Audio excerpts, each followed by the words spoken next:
when it comes to this men's basketball team. Jarvis Walker was the highly touted freshman, but there is another player as well in senior guard Marcus Sasser who returned. And again, for all intents and purposes, he could have very easily chosen to keep his name in the NBA draft a season ago. He didn't have to come back, and he would have pretty much, from what we've been told and what we've heard, it guaranteed he was going to be taken by someone at some point during the second round of the NBA draft. He came back because of course, he wanted to see if he could play his way up into a first round draft pick, but also he touched on how really he wanted to be able to chase that goal of being able to push for the Final Four and really have one last run with this Houston Cougars team. And something that he said towards the final weeks of the season is that he felt like the NBA is a lot more isolation, if that makes sense. It's much more player focused where Spread. everyone's individualized. Everyone's individualized. They have their own goals. While in college basketball, it's a lot more of a team camaraderie, team game where, again, something that they said after the game, the biggest kind of pain that they felt, it was just knowing that they were never going to play again with this specific group of players, even those that are returning. They're never going to play again with Reggie Chaney, with Sasser, with Walker. So that's something that's different from the NBA level. Obviously, the big question for Sasser is, and again, we touched on this a little bit in the other show, but do you think that he did enough to be able to play his way into a first round draft pick, and obviously being a first round draft pick into a guaranteed contract? Before I give my opinion, what do you think? Let me hear your opinion on your thoughts. I think it's, I think he's still somewhere in between from, I would say, anywhere from that late first round range, and I would say anywhere from 26 to 35. I would say that's where he is in that range.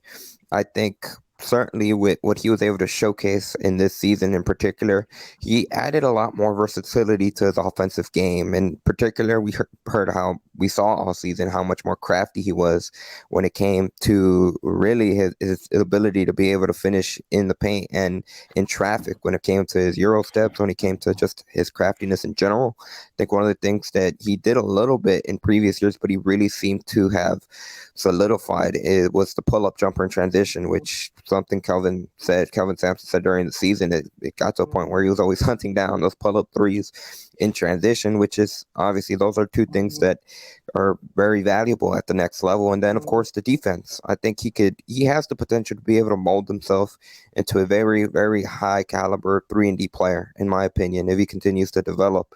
But to I don't think he's been able to do enough to get above the 26th level. I think he'll be somewhere in that range between 26 and 35. I'm not sure if he'll guaranteed to be a first round pick, but at the end of the day, all it takes is one team. And like we said, there could be, again, similar to what Quentin showed just a couple seasons ago, where Tom Thibodeau, the Knicks, fell in love with him during that draft process.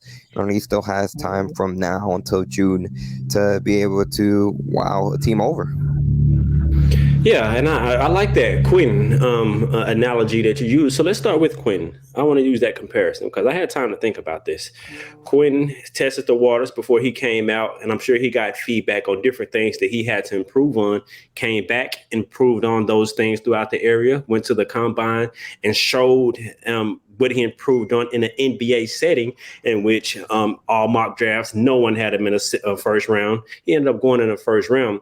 And I apply that to Marcus as well. I think last year he tested the waters, showed how his game is going to be even more better in the NBA settings, more spread, more room to create off the dribble. And then he showed his ability to finish, get that feedback, come back for another season, apply everything that they insisted that he get better on. And he did that. And so in my thinking, I think he definitely improved his draft stock. Now, will he get drafted in the first round? I don't know. But if you, as a player, one thing you can do is take the feedback you receive, develop in every way in his game, in which I'm sure we can both agree that he developed all around in his game, from showing his ability to play make on the ball and control a team with the ball in his hands as a primarily ball handler. And we've seen throughout his career his ability to play off ball, knock down threes. And like you just mentioned, his defense, I think that's something that will carry over. So I think all around his game, I think he improved his draft stock. I think whatever teams it was, whether it's 1, 2, or 3, who talked to him like, hey, if you can develop and work on these things, then we'll take you wherever we may take you. Now that can be promised, that cannot be promised. Who knows how it goes? But just looking at the grand scheme of it, did he improve? And even if he doesn't get drafted in the first round, I don't know if that doesn't mean he didn't. Well, I guess it could. You could say it doesn't mean he didn't improve his draft stock. But just looking at it from that perspective, I think he did. And just giving a few players who I think kind of just who can compare him to in the NBA right now. Although he's 4 inches shorter, I like the comparison to Drew Holiday. Drew Holiday is a player that can play on ball. He can play off ball. He's a tremendous defensive player. He can knock down big shots. I like that comparison. Also, I like the comparison of Fred VanVleet. But I think Marcus is better defensively, and as well, he can have a bigger impact defensively. Then you look at players like Alex Caruso, who Marcus is way better offensively, but just the impact that he has. And so I think Marcus definitely is an NBA player. I think he improved his draft stock to go in the first round. And so I just really like the maturation of his game overall, because throughout his first couple of years, he was primarily a 3-point shooter and a defense. He was 3-and-D.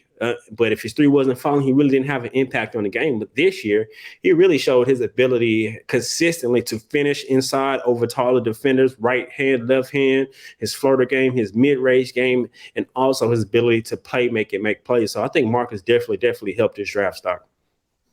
I just want to piggyback on what you said. I think in general, obviously, we don't know where he's going to end up in the draft pick, but if we just look at it from if we simplify the question from last season before he got injured to what he was able to put on film this season, did he improve from last year to this year? And I think the answer is a definite yes. Now, does that translate into he's going to be a guaranteed first round pick? That's yet to be seen. But I think you hit the nail right on the head when it came to the improvement that he saw. And like you said, he did get that specific feedback.